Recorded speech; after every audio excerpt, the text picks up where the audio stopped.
Баршаңызға қайырлы күн достар, сіздермен бүгін осындай керемет ең дәмді болып шығатын королевский ватрушка тортын жасайтын боламыз. Ең алдымен бізге керек заттарымыз дайындап аламыз. Ұн, сары май, қант, какао және де қопсытқыш, осы заттар бізге қамырына керек болады. Және де ыдысымызға ұнымызды саламыз, қантымызды саламыз. Және де какаоны и қопсытқышты салып, жақсылап қолымызбен біркелкі болғанша араластырып аламыз. Толық рецепті астына описаниеге жазып кетемін, сол жақтан қарасаңыздар болады. Үй температурасына еріп тұрған сары майымызды саламыз. Маргарин емес, сары май болады. Осылай песочный тесто жасап аламыз. Жақсылап барлық сары майымыз жан-жағына тигенше осылай езіп тұрып араластырып аламыз. Одан кейін табамызды алып, қағазымызды салып, 3-тен 1 бөлігін кішкене шетін алып қаламыз. Кейін үстіне салуға.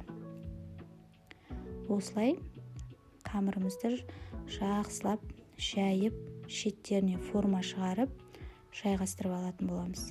Және де 30 минутқа салмасын жасайым дегенше холодильникке салып қоямыз.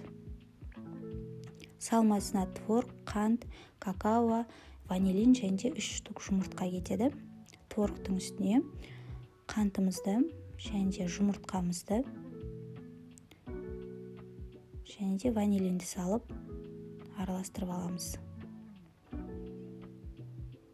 Блендермен араластыратын боламыз. Сол кезде біздің творогымыз жақсы езіледі. 3-тен 1 бөлігін тағы да салмамыздың алып қаламыз. Бетін ерекше болу үшін бұл жаққа да какаоны араластырып, ақ пен қоңыр қылып, әдемі түс шығаратын боламыз.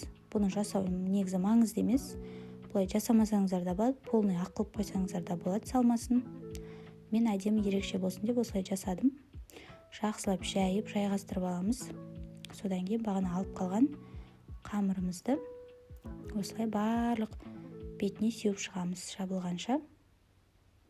Және де пешімізді осы уақытта қыздырып қоямыз. 180 градуста қызып тұрған пешке 25-30 минутқа өз пештеріңізге байланысты пісіріп аласыздар. Мінекей қараңыздар, әдем болып пісіп шықты. 1 сағат мұздатуға қойып қоясыздар, содан кейін барып формадан шығарасыздар. Формадан алдын ала шығарсаңыздар, өз формасын жоғалтып жайылып кетеді пирог. Сондықтан мұздағаннан кейін шығарасыздар. Мінекей осында ерекше болсын деп мен бетін осылай септім. Және де 2 сағат тындыруға қойдым. 2 сағат тынғаннан кейін барып осылай кестім. Өте ерекше болып шықты. Сіздерге видео ұнаса лайк басып, комментарий жазып кетіңіздер. Және де менің каналыма тіркелуді ұмытпаңыздар.